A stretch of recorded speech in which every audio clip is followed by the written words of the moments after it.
I, as a coach, always prided myself on being a cheerleader. It's rooted in the reality, but at the same time, I'm providing you with feedback about what you're doing, what others are asking you to do. But at the same time, I'm saying, this is a good job you did here. So get a little pat on the back. That's cheerleading.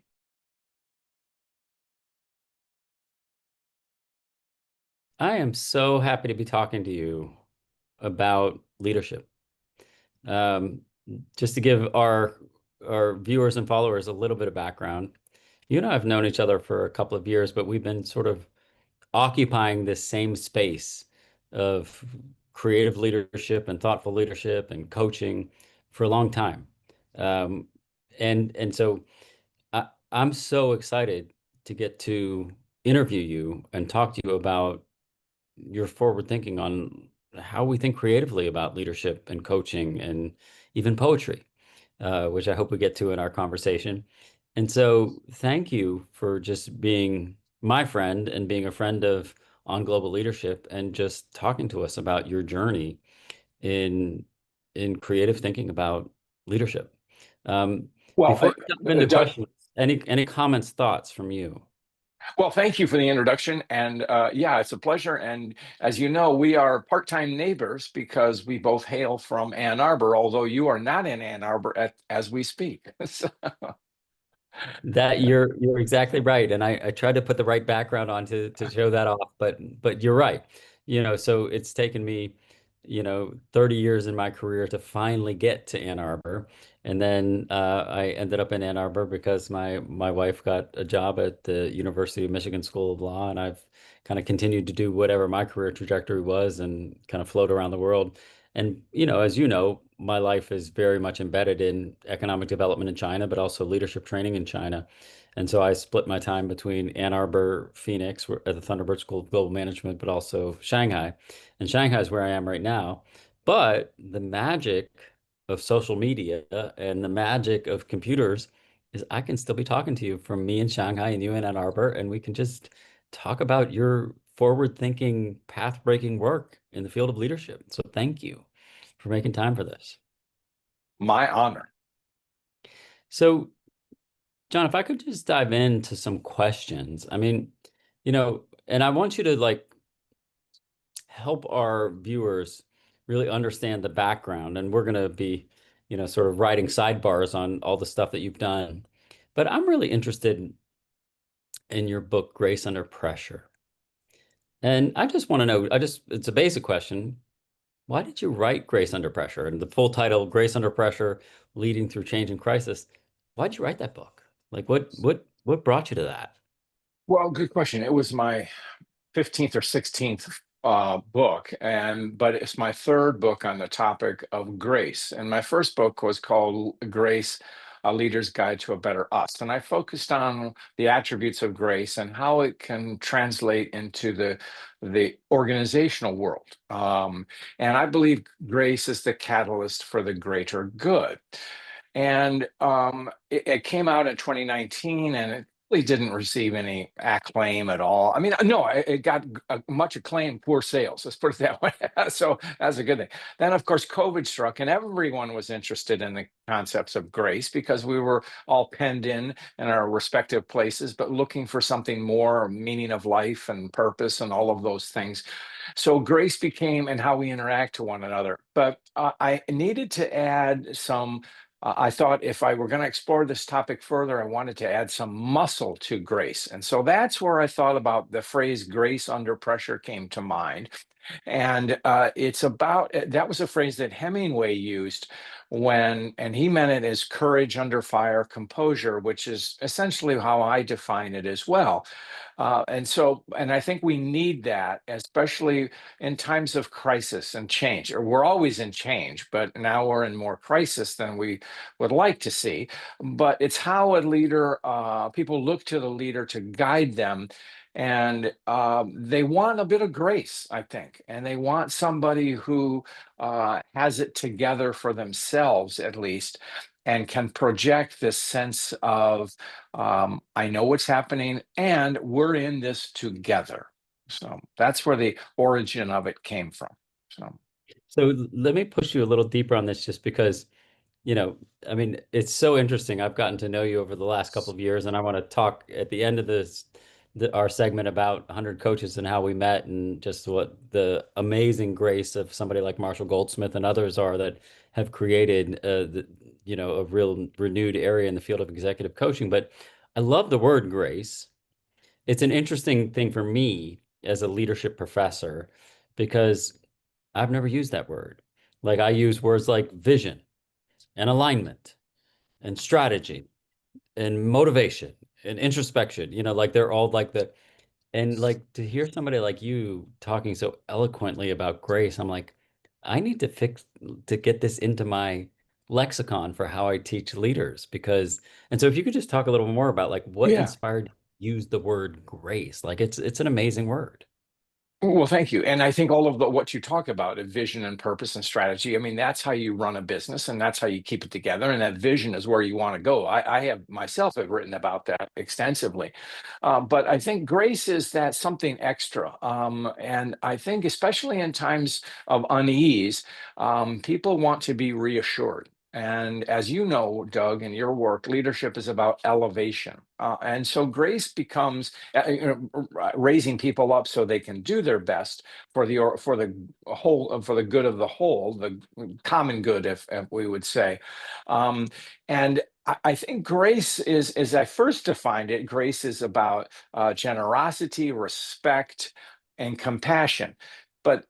But from a leadership standpoint, grace takes it must be put into action and it must energize the organization. That was my original concept of grace in the first book I did. But when we get to grace under pressure, I think there's three things that leaders need to do, and this is what I talk about in the book, is take care of them, take care of the organization, take care of themselves, and prepare for the future. Now, none of that is rocket science. I'm sure that's in every management textbook, maybe not so much the people part, but at least preparing for the future. But it's how you do it. And it's recognizing the humanity, dignity of those who are in the organization. And are you treating them respectfully? And as I delve deeper into grace, I've come up with a bunch of words that all begin with the letter C. So grace is the catalyst, okay? It facilitates connection, you and I together, one on one, one in an organization. If you're the leader, however many people you have on your team, that's that connection. But leadership demands candor. Don't hold back from people. Be honest with them in feedback. Be honest with them with the situation. As you know, is particularly in times of unease, people want to be reassured. But if it's all happy talk, well, that's not reassurance. So when an organization faces a crisis, say a pending merger or acquisition, tell the organization as much as you can. Be square with them. They may not want to hear all that stuff, but they will respect you for that. The other thing it needs is a sense of courage, standing up for what you believe, standing up for the values of the organization, and encouraging others to do the same. That requires, what does that require? Another C word, commitment. Committing yourself to being the best leader you can be. And in that commitment, there's a sense of human frailty, I think, in the sense that none of us are perfect, and we will make mistakes, but it's how we recover from that. And that's where compassion comes in, compassion for others, which I think is empathy in practice, but also compassion for oneself. And when we do all these things, when we have connection, candor, courage, commitment, what do we build? Community. And that's what everyone wants. We want it in our whole lives. We want it in our work life. And maybe I'm naive, but I do believe a workplace, when it succeeds, can be a community. So, John, you are turning on its head so many of because like when we teach the leadership field and when it comes out of places like the Harvard Business School and places where I learned to teach leadership, it's got all of these hard edge issues like strategy, alignment, motivation, introspection, blah blah blah. And I love your four C's. And you have taken like a lot of these softer words, and grace I would have considered before our conversation as a softer word, but like you've made it hard edged. Community, commitment. What are you yeah. doing, guys? Like, and I think it's beautiful. I think it's a Well, thank really you. I think it's a really amazing revelation, and I'm going to use it in my leadership classes. But let me ask you, how does this work that you're doing on grace under pressure and leading change through crisis, like, how does this book connect to your previous work? Well, that's a good question. It's actually in the scope of my life now. As you know, I'm in north of 70, and I'm in the downswing of my career, not life, but my career. I started out by the way I was educated. I was educated. I had good role models in my parents. I was educated by the Jesuits, high school. I went to Georgetown. I was taught the principles of leadership and taught the principles of grace without using the word leadership. And I always like to say this, and you know this well, leadership as we know it now within an organizational framework is really something of a fad. The principles of leadership are timeless, but the way we dissect it, as you were at HBS and all those other places, so and now what I've done when I first started writing books, and I published a lot of stuff through Harvard, it was all I did kind of recipe stuff, how to do things better, how to connect with your boss, how to treat your employees. All of those things are nuts, and I call them nuts and bolts leadership and management, which are essential. But and then I started exploring the topic of purpose, how we get our vision, mission, values, all of those things. And I told stories about it. But I came to this point where I went full circle. I went back to my upbringing with a sense of grace. I think that's what's missing in our world today, because social media is sometimes too often anti-social media. So grace becomes the antidote to that. And when we connect with people as human beings, it's that's what we're all looking for, and that fosters community. So that's how I came to it. It's beautiful, and I'm again so inspired by it. But let me be very pointed.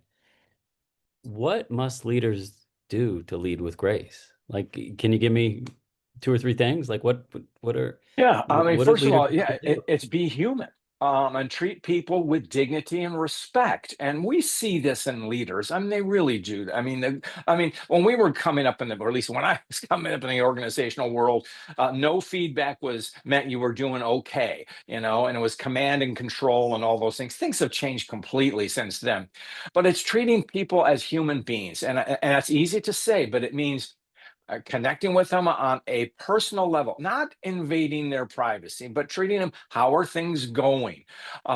It's being there when it's necessary, not micromanaging, but revering the dignity of work, and what does work mean and how you're contributing. Recognize people for what they do. At the same time, it's not la-di-da land.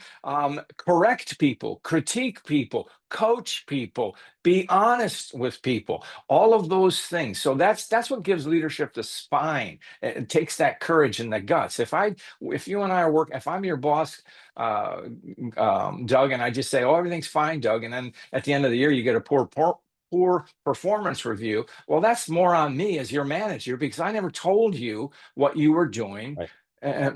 to be better. Yeah, and that goes to our discussion about, like, there's leadership that's vision, alignment, motivation, introspection, but there's also leadership that's just communication. And sometimes communication is hard. And what I'm getting from you is that, like, the moments of good leadership are when you have grace in these moments. But can you give me, like, some examples of actions that demonstrate grace under pressure? Like, what you've been studying this for a while, but, like, tell me, like, what does that mean? Well, it's a gentleman that you may know, but I've come to know very well, Alan Mulally, who was the CEO of Ford Motor Company. And Alan took over Ford when, as he likes to say, well, he doesn't say this, but they were pretty close to maybe going over the edge. And so, as Alan likes to say, so we took out a home improvement loan, mortgaged the future of the company. But what Alan did was he got people to believe in what Ford could do. He rallied people together. He was honest with them. You know, they used to call him the Boy Scout. Why? Because he was so cheerful all the time. And he likes to tell the story, and perhaps you've heard it. He said, you know, if I frowned in public, people, the stock price would go down. But really, in private, he was always upbeat, and he created something called the business. Sorry, business round. What is it? The business Business project roundtable. review. Yeah, Okay. and not the roundtable, but the he would get all of his senior leaders together every Thursday, and go around the table and talk about what's going on. And initially, everybody would say, "This is fine, this is fine." And then his seminal moment early in his tenure, he said, "Gentlemen, we just lost $25 billion. I don't think everything's right."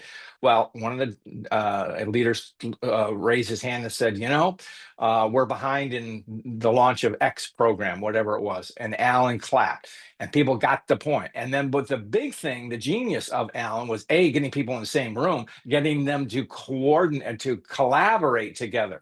That's how he did. And he was always optimistic. And he was like the cheerleader in a positive sense. So I said, well, you know, bring me, you know, what are the problems? And he said, isn't this a great thing? We can work on this together. So this is kind of, and that was just Alan is effervescent in his enthusiasm.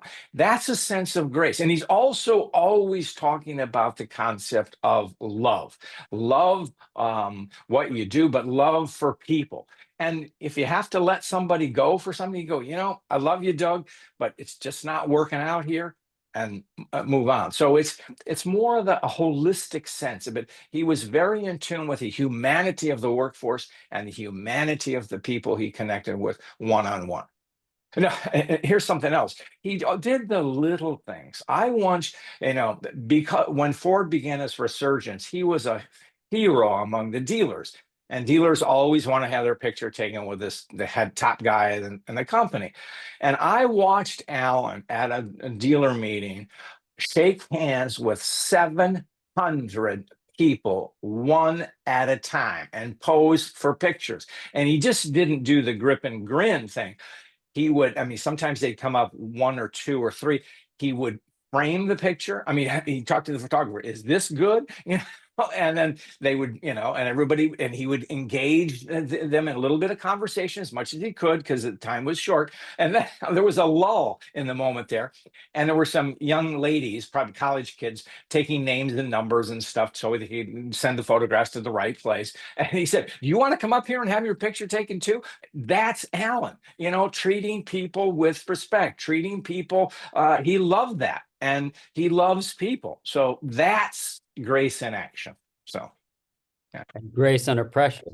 Yes, You because named Ford was several, under tremendous pressure. Yeah, yeah. right, and you named several C's, you know, commitment, community, but I think you need to add one C that doesn't sound like a C, but it sounds like cheerleading is one of your an I additional don't, C, right? Like you know, being a and cheerleader is good leadership. I'm glad you mentioned that word because in my coaching, and I've actually written about this, not in a book form, but I, as a coach, always prided myself on being a cheerleader. Not that, you know, hey, Doug, you're doing everything great, but you need, if I'm coaching you, I'm a disinterested party. I'm outside the Right? organization. And sometimes I see you need bucking up. So how's it going, Doug? You know, and I, you know, you are. I see how you're changing, and people are saying this about you, and this is a good move here. And you know, it's rooted in the reality, but at the same time, I'm providing him with feedback, providing you with feedback about what you're doing, what others are asking you to do. But at the same time, I'm saying, you know, this is a good job you did here. So get a little pat on the back. That's cheerleading. So I love that, John. Like, I think that's yeah, brilliant. And you know, I'm with you. My heart is in coaching to help people think strategically and think aggressively about like what do they need to do, but like also being a bit of a cheerleader. So I love that you're talking about that. Now, to move on a little bit, it's related, but you write a lot about resilience. I And know. let's talk about that. Like, what, tell me. Tell me what your thoughts are on that. Well, I think when I first started going back on the speaking circuit after COVID, I would ask the audience to stand up and clap, basically so I could get a standing ovation. I learned that trick from a great speaker. But no, I say give yourself a big pat on the back because you survived. You came through a horrendous change, and you're all for the. I'd say the organization may be the better for it. You learned a lot.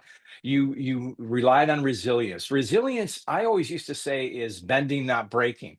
But I think it's further than that. Now, I got this idea from a colleague of ours, Eileen McDarg, who said resilience is bouncing back, but the world in which you bounce back to is different. Things are transformed. So it's not just getting knocked down, it's coming back stronger, but in a new reality. You are stronger. If you pay attention, you're stronger in yourself, or you know more about yourself.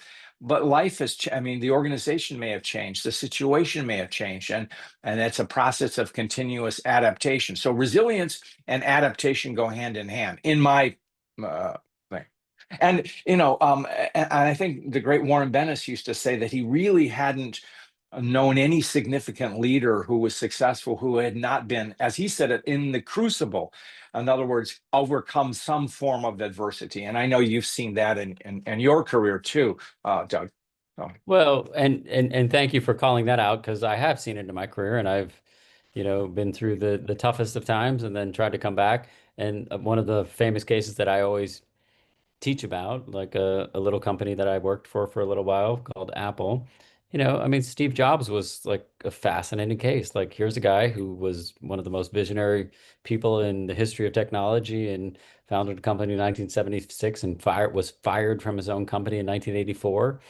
And resilience, he came back. And in yep, 1997, he came back to understand how to run a company in a very different way. And so, absolutely. it's like resilience matters. And so, but it matters as a part of leadership. Now, let me just jump a little bit, but I think it's related to resilience. Why is there a section about self-care in the book? Because it's what we don't do.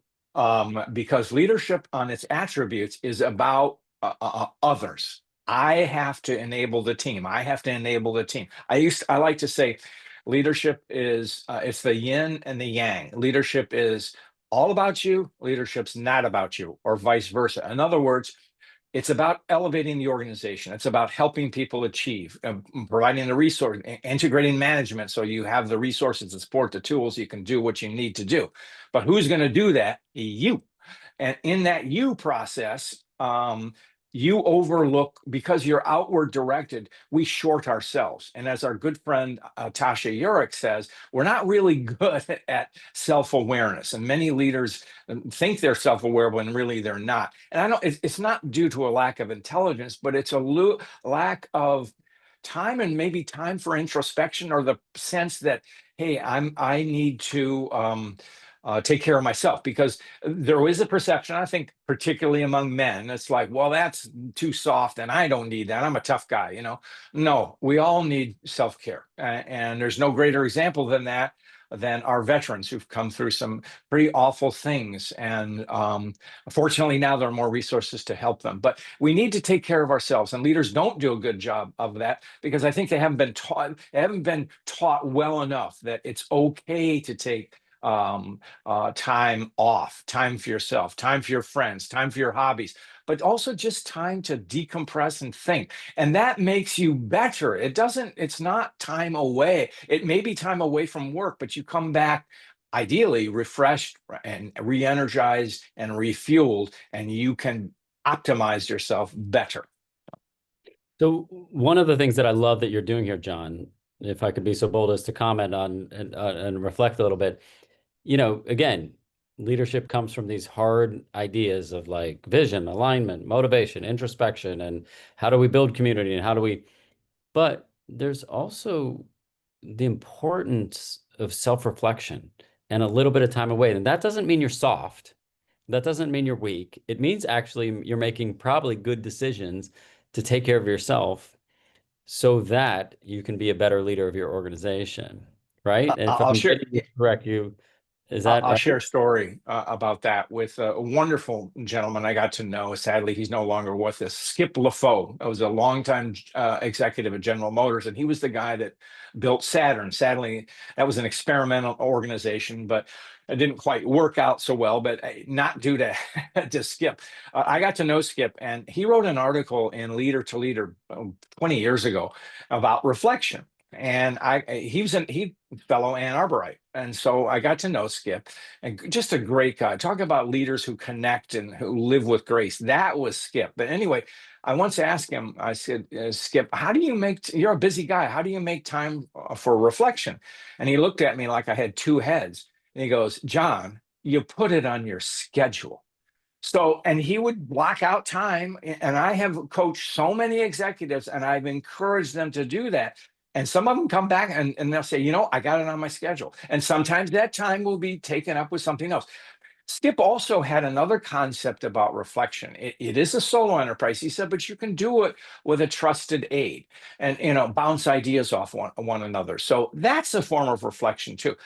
And by extension, that is nurturing self-care, if you will, because you're thinking about the future, you're thinking about self, but the organization, all of those things go together. But yeah, reflection is absolutely important. It leads to it's really rooted in the prime principles of mindfulness. So you just mentioned a lot of big words. We got reflection, mindfulness, self-care. Let me ask you about another word. How does humility fit in here? I'm the best. Why am I wasting my time with you, Doug? No, humility is exactly the opposite of that. It's knowing what you can do. It's not being afraid to be humble. As our friend Marshall Goldsmith always says, if you think you're the smartest person in the room, you're not. And if you try to be the smartest person in the room, you come across like, okay, he's really smart, but do you really want to work with him? No. So unless he's your boss. But yeah, the point of humility is understanding what I can do and what I cannot do. And it's not weakness, it's recognition of one's strengths as well as one's shortcomings. In a management standpoint, it was a wonderful, it's surrounding yourself with people who can do a specific job better than you can. And the higher up you go, the less you can do anymore. But it's surrounding yourself with people who are good in strategy, who are, operations, all of those kinds of things that you're not. And being willing to ask questions. How can I be better at doing this or that? And it's learning from people. It's asking questions. It's employing curiosity, and I think curiosity reinforces a sense of humility. You're willing to learn about what you don't know. So, And it's such a brilliant point, John, because again, we're taught to be awesome and go be the leader of the organization and be visionary but humility actually allows you to draw people in and like be a little humble and say, "Hey, what can I learn from you?" Which brings me to my other question. How does humility and all of the stuff you're talking about relate to community? well, I think that's a good question. Community comes down to connectedness, one on one or one to an organization. And I think there's a sense of humility that none of us is the know-it-all, be-it-all, but together we're better than we are individually. And so there's a sense of humility in that. And we all come together to do our best. And I think that's probably what I would say. And humility in a community is we are drawn to, as you said, we're drawn to people who have a sense of humility. Not lack of humility is not lack of self-worth. It's a recognition of my strengths as well as what I can do better and what I can learn from others, I think, and I not love having all that the last answers. statement, what I can learn from others. Like Yeah. sometimes people feel like that makes me feel weak. No, that makes you strong. If you can recognize what you can learn from others, you're awesome. Like that's going to And, be what makes you a better leader. and when you, as a CEO, reach down and talk to a mid-level person or whatever and say, "Tell me about X." Alan was really good at this, Alan Mulally. That makes the person that subject matter expert feel 10 feet tall. Um, and that reinforces this knowledge, curiosity, all of those things. But it's a recognition of the humanity of all of us. So, John, this has been such an amazing conversation, and I cannot wait to put this out into our community, but also in front of my students that I teach leadership to, because this is brilliant stuff. But before I let you go, I need you to tell me about your next purpose. What are you doing? I know you have a lot of stuff going on. You got photography, piano, poetry, writing. Like, tell me, like, what's next for John Baldoni? Well, as I said, I'm semi-retired with the accent on retired, so in the sense that I'm doing what I want to do, and I'm pursuing my passions. And as you mentioned, photography and piano, poetry to me is the next expression. I'll raise my hand. I was an English major, and the one topic I hated was poetry because I don't think I ever really understood it. I don't know if I still do, but I like pursuing it. Why? I think poetry is facing a little bit of a renaissance now. I think because it has the economy of words, but it also has that ability to speak clearly and in a way that prose does not. In the sense, and so I'm expressing my inner thoughts, if you will, in a short form. I'm with verbal images and things. So what do I write about? I'm writing about my life in the sense of not me, but the aging process. And what I see around me. In a way, I'm writing about community and connection, but not from a leadership standpoint, but I'm writing about the human condition. And so shining a light on that. So um, that's why I pursue it. And it's fun. I like it. So. And so as you've shifted your writing to poetry, what do you hope that people will gain from reading about your poetry or your analysis of poetry? Like and is it connected to your leadership and coaching stuff? Like, how's that all fit together? Well, it's a good question. And my latest, I've published three collections of poetry. One called Grace Notes, which is the first one, which is really my first experimentation with what is poetry. It was reflections on what we were going through in COVID and all the attributes, resilience, empathy, compassion, all of those types of things. My next book was a little chat. I have a chat bot, as you know, and I had it write some poems about leadership. And it came out. It was my thinking, but the versification came from the engine itself to do it. But my last book is called Golf Lessons, Chips, uh, Chunks, and Cheers. And it's my ode to the game of golf, which I love to play. But it's really about friendship, things I've learned from others. Golf teaches, if it teaches you anything, it's about humility and patience. And patience is not something in which I excel. So, but it's about that connection to one-on-one, and so I think it's connected that way. So. John, this has been an amazing conversation. I just want to say to our listeners, how A, how much I admire you, and B, how thankful I am that we're friends. And just C, tell everybody that, our lives have kind of followed these different tracks, and we've come together. We both live in Ann Arbor, Michigan, and have become dear friends there, but we're also friends through Marshall Goldsmith's 100 Coaches. And it's just been such a gift to get to know you and get to learn from you and get to see, like, I come out of the sort of business school world of how you teach leadership, and then to get to learn from somebody like you who teaches about grace under pressure. I'm like, okay, all right, I still got stuff to learn. And so I just want to thank you for educating me, but also educating our audiences. And any final things you want to say about books we should read and things we should do? It's on you. Well, I want to. You've heard me say this before, but I want to say it in a broader format, and that's a shout out to you, my friend. You have within our circle of 100 coaches, you have established a reputation that precedes you in the sense that you are viewed almost with reverence, because you are a China expert, economics, but you delve into or you teach leadership as well. But you do it with a sense of courage and candor. And I bet in the classes that you teach and the folks you work, you're helping to create community. I'm sure you're imparting grace, and it's a privilege to know you. And I hope to learn more from you as our friendship continues, my friend. So Thank you so much for that, John. That means the world to me. And I so thank you for taking the time for us to educate our audiences about grace under pressure. So let's just get everybody reading and get everybody being better leaders. And I thank you. thank you.